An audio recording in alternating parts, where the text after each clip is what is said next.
Magandang gabi po sa ating lahat, mga kapatid. Magandang gabi rin po, Father Vic. Ngayon po ang unang araw ng buwan ng Hunyo, unang Sabado ng buwan. At bukas, araw ng Linggo, pagdiriwang ng kapistahan ng kabanal-banalang katawan at dugo ng ating Panginoon. Yung misa natin ngayong gabi ay misa panglinggo, kaya ito rin ay misa para sa kapistahan ng tinatawag na Corpus Christi. Ang katawan ni Kristo na tinatanggap natin sa komunyon. Ang katawan ni Kristo na bagamat kulay puti, hugis bilog, manipis, at kapag ating isinubo, wala namang lasa. Hindi naman natin pwedeng sabihin na ito ay masarap, ito ay matamis, ito ay maasim. Wala siyang lasa. Pero pinapaniwalaan natin na ang ordinaryong tinapay na ito kapag nakonsagra, nagiging tunay at totoong katawan ni Kristo. Papaano nangyayari? Sa pamamagitan ng paggamit ng formula, at iyon yung narinig natin sa ating ebanghelyo. Pinasalamatan niya ang Diyos. Pinaghati-hati ang tinapay at ibinigay sa mga alagad. Tanggapin ninyo ito. Ito ang aking katawan na ihahandog para sa inyo. Words of consecration. Mga salita ng konsagrasyon kung saan hinihiling natin sa Diyos na itong ordinaryong tinapay na ito na ating dinadasalan ngayon ay maging tunay at totoong katawan ni Kristo. Kaya dito sa consecratory prayer na ito, hindi natin dapat titignan kung sino yung nagdiriwang ng banal na misa. Para bang hindi natin pipiliin kung sino yung pari na nagdiriwang ng misa. Na kapag sinabi natin, ay si Father ang nagmimisa, okay yan. O kaya naman sasabihin natin, ay, si Father ang nagmimisa. Parang wala naman yon sa kung sino ang pari na nagdiriwang ng banal na misa. Sino man yung pari na yan, sino man yung obispo na yan, kapag ipinagdiwang ang banal na misa, pinapaniwalaan natin siya na ang pari o obispo na yan na namumuno sa pagdiriwang ang tinatawag nating alter Christus, other Christ. Nandirito ang pari at siya'y tumatayo para kay Jesus. Kaya yung mga panalangin na dinadasal sa banal na misa, iyon ay panalangin ni Jesus sa Ama.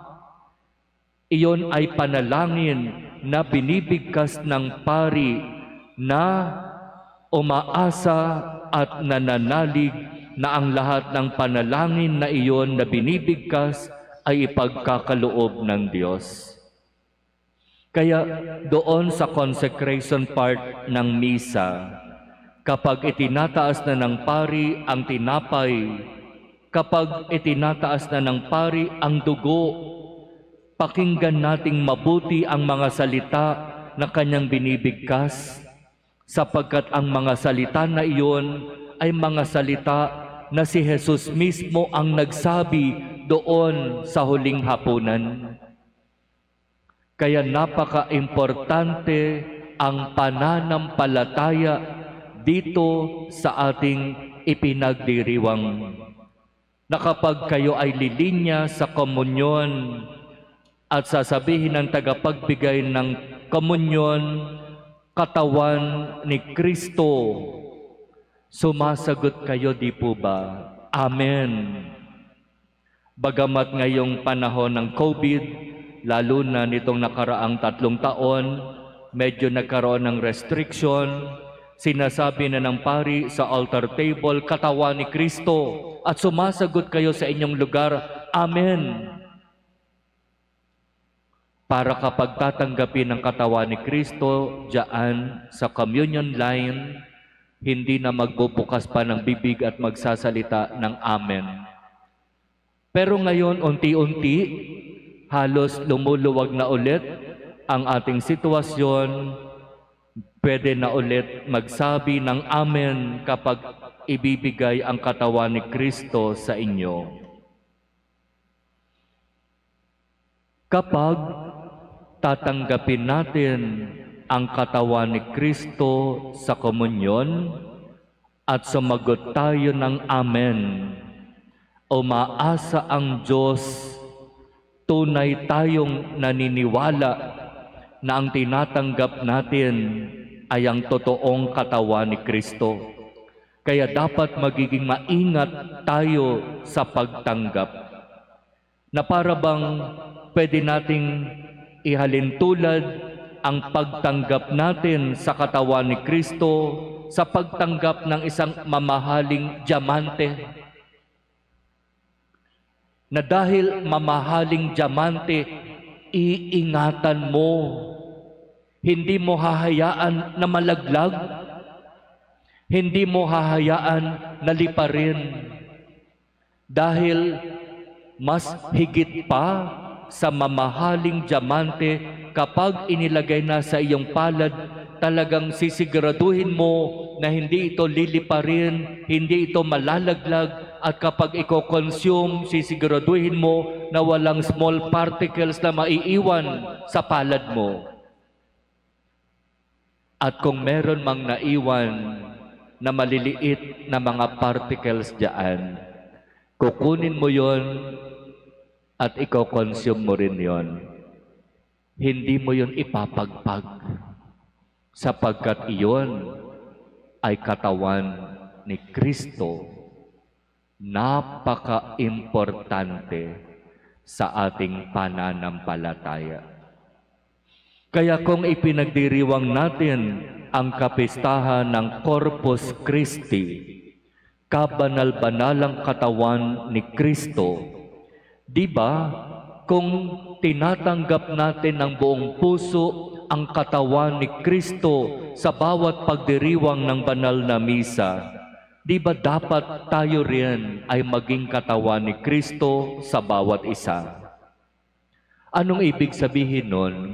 Kung ang tinatanggap natin ay katawan ni Kristo, umaasa ang Diyos na tayo na tumatanggap sa Kanyang katawan ay magiging mga katawan ni Kristo sa bawat isa.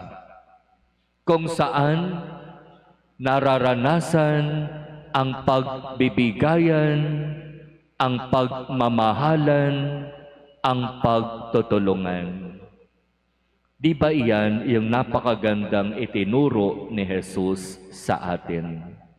Sa Kanyang salita at sa Kanyang halimbawa, tunay na Siya ay nagbigay ng napakagandang halimbawa kung papaano magmahal, kung papaanong magmalasakit at tumulong sa kapwa, kung papaanong magbigay ng walang iniintay na anumang kapalit. Kung iyan ang napakagandang halimbawa na tinuro ni Jesus sa atin, at kung tinatanggap natin ang katawan ni Kristo sa bawat pagdiriwang ng banal na misa, tayo sana'y maging katulad ni Kristo sa salita at gawa. Tayo sana ay maging huwaran, modelo ng pagiging tunay na katawan ni Kristo sa bawat isa.